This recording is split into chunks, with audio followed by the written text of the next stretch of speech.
Assalamualaikum warahmatullahi wabarakatuh. Kami dari kelompok 6 akan menjelaskan tentang peristiwa Merah Putih di Manado. Kalau ingat tanggal 14 Februari, pasti kalian kepikiran sama hari Valentine atau hari kasih sayang. Tapi tahu gak sih, kalau ternyata pada tanggal tersebut bangsa kita pernah mengalami peristiwa berdarah yang terjadi untuk mempertahankan kemerdekaan Indonesia. Ya, peristiwa tersebut dikenal sebagai peristiwa Merah Putih. Peristiwa tersebut terjadi pada tanggal 14 Februari 1946 di Teling, Manado, Sulawesi Utara.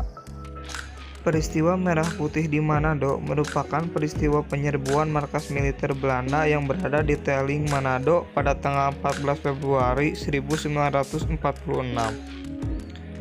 Dan apa sih yang melatar belakangi peristiwa Merah Putih di Manado? Secara garis besarnya, peristiwa ini terjadi sebagai bentuk perlawanan masyarakat Sulawesi Utara terhadap provokasi yang dilakukan oleh Belanda. Pada saat itu, Belanda mengklaim bahwa kemerdekaan Indonesia hanya untuk Pulau Jawa dan Sumatera. Kronologi peristiwa Merah Putih di Manado. Jadi karena seperti yang kalian tahu, zaman dulu itu alat komunikasi gak secanggih sekarang, sehingga membuat kabar kemerdekaan Indonesia sampai ke Manado itu telat. Masyarakat Manado baru mengetahui bahwa bangsa Indonesia telah mengumumkan kemerdekaannya pada tanggal 21 Agustus 1945. Setelah mengetahui hal tersebut, masyarakat Indonesia di Manado segera mengibarkan bendera merah putih sebagai bentuk pernyataan kemerdekaan Indonesia. Namun, pada bulan Oktober 1945, tentara sekutu bersama dengan Nica, pihak sekutu ingin kembali menguasai Sulawesi Utara, terutama Manado. Sayangnya pada saat itu masyarakat Manado enggan untuk melawan, sehingga mengakibatkan kembali dikuasainya daerah tersebut oleh Belanda. Siapa aja sih tokoh-tokoh yang berperan? Antara lain ada Letnan Kolonel Taulu yang merupakan pemimpin militer dan Sersan Wisan.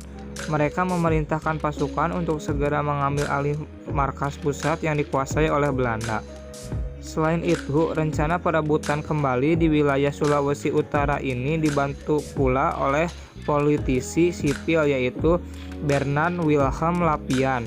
Peristiwa ini juga melibatkan banyak himpunan rakyat di Sulawesi Utara, seperti KNIL dari kalangan pribumi, Barisan Pejuang, dan Laskar Rakyat. Puncak peristiwa ini terjadi pada tanggal 14 Februari 1946. Tapi sayangnya sebelum puncak tersebut, Kolonel Taulu dan Sersan Wisan tertangkap oleh Belanda. Kemudian pemberontakan militer ke Belanda diambil alih oleh Komando Mambi Runtukanu yang merupakan pemimpin anggota KNIL dari Minahasa.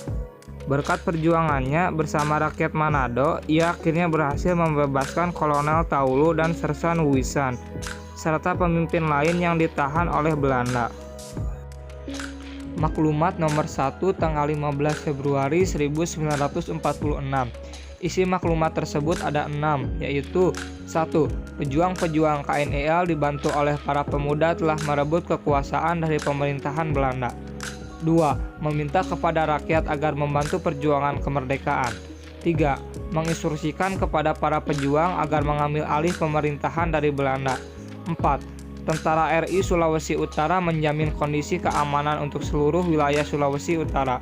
5. Kegiatan seperti kantor-kantor pemerintahan, kegiatan ekonomi seperti pasar, sekolah, dan toko harus berjalan seperti biasa. 6. Siapapun yang berani mengacu situasi dengan melakukan penganiayaan, penculikan, perampokan, pembunuhan, dan lainnya akan dihukum mati di muka umum. Maklumat nomor 2 yang isinya memberitahukan penyelenggaraan rapat umum pada 16 Februari di Gedung Minahasa Raad DPR.